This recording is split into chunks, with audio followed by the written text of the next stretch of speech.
Pertempuran Surabaya merupakan peristiwa sejarah perang antara tentara Indonesia dan tentara sekutu.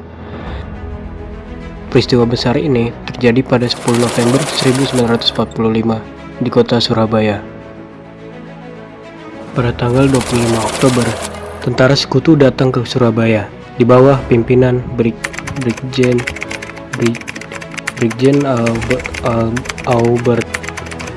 AWS Malabi yang berkebangsaan Inggris. Kedatangan mereka disambut oleh Gubernur Jawa Timur RMTA Suryo. Dalam pertemuan tersebut disepakati bahwa Inggris dipersilakan memasuki kota dan melepaskan para tawanan Jepang. Namun, kesepakatan ini dilanggar pasukan Inggris dengan menduduki kantor pos besar Pangkalan Angkatan Laut di Tanjung Perak, Gedung Bank Inferio, serta lokasi penting lainnya. Bahkan, pada 27 Oktober 1945, pasukan Inggris menyebarkan pamflet menggunakan pesawat tempur. Pamflet tersebut berisi perintah agar rakyat Surabaya dan Jawa Timur menyerahkan senjata yang mereka sudah rampas dari tentara Jepang. Kontak senjata pertama dengan Inggris terjadi siang hari. Pertempuran kemudian meluas dengan cepat dan berubah menjadi perlawanan merebut kembali lokasi-lokasi penting yang telah diduduki oleh tentara sekutu. Selanjutnya, pada 28 Oktober 1945, lokasi-lokasi penting tersebut berhasil direbut kembali oleh para pemuda. Terdesak oleh serangan rakyat Surabaya, AWS Malabi meminta bantuan kepada Majen DC Hawthorne, komandan tentara Inggris di Jawa. Majen DC Hawthorne lalu meminta bantuan Presiden Soekarno untuk menyelesaikan pergolakan. Pada tanggal 29 Oktober 1945, Presiden Soekarno didampingi Wakil Presiden Muhammad Hatta, Menteri Penerangan Amir Syarifuddin, dan Majen DC Hawthorne tiba di Surabaya.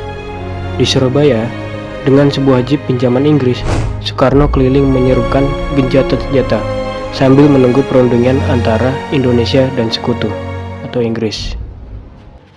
Meskipun gencatan senjata disepakati, aksi tembak-menembak secara sporadik masih terus terjadi di beberapa tempat. Pada 30 Oktober 1945, di Surabaya, mobil Buick yang ditumpangi AWS Malabi menjadi sasaran tembakan saat hendak melintasi jembatan merah. Terjadi baku tembak di tempat itu, yang berakhir dengan tewasnya AWS Malabi, sementara mobil Malabi hangus terbakar akibat ledakan sebuah granat. Kematian Malabi menjadi dalih bagi Inggris untuk menggempur rakyat Surabaya dan menuntut menyerah tanpa syarat. Pada 7 November 1945, pemimpin tentara Inggris yang baru, Mayor Jenderal Robert Maunsell, menulis surat kepada Gubernur Suryo. Surat itu intinya berisi kecaman atas kematian Malabi serta tudingan bahwa sang gubernur tidak mampu mengendalikan rakyatnya sendiri. Suryo membalas surat Maunsell pada 9 November yang intinya membantah semua tuduhan itu. Maunsell kemudian membuat ultimatum yang berisi akan bertekad menuntut balas atas kematian Malabi, dan bagian lain dari surat bahkan berisi perintah. Perintah tersebut berisi kepada seluruh pemimpin Indonesia, kepala pemuda, kepala polisi, kepala pemerintah agar melapor pada waktu dan tempat yang telah ditentukan dengan meletakkan tangan mereka di atas kepala. Selanjutnya, mereka harus menandatangani dokumen berisi penyerahan tanpa syarat. Para pemuda yang bersenjata harus menyerahkan senjatanya sambil membawa bendera putih sebagai tanda menyerah.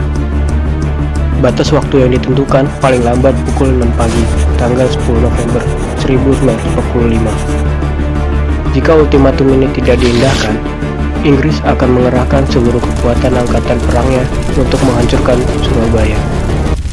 Pada pukul 10 malam, tanggal 9 November 1945, setelah merundingkannya dengan pemerintah pusat, Gubernur Suryo melalui siaran radio menolak ultimatum Inggris.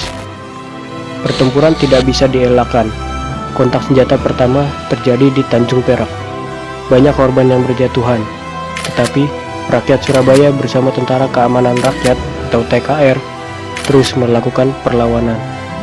Mereka memilih merdeka atau mati. Inggris mulai menggempur Surabaya melalui darat, laut, dan udara. Bung Tomo dengan gigih dan berapi-api membakar semangat para pemuda dan masyarakat Surabaya dengan pidato-pidatonya di radio. Sementara itu, Soekarno dengan pidato bahasa Inggris direkam disiarkan ke seluruh dunia. Presiden Soekarno juga mendesak Presiden Amerika Serikat Harry S. Truman untuk turun tangan menghentikan aksi militer Inggris. Namun, protes Soekarno tidak dihiraukan Amerika Serikat dan PBB. Kepada para pejuang dan rakyat Indonesia, Soekarno menyerukan, tetap merdeka, kedaulatan negara dan bangsa Indonesia yang diproklamasikan tanggal 17 Agustus 1945 akan kami pertahankan dengan sungguh-sungguh penuh tanggung jawab bersama, bersatu, ikhlas berkorban dengan tekad, merdeka atau mati. Sekali merdeka, tetap merdeka.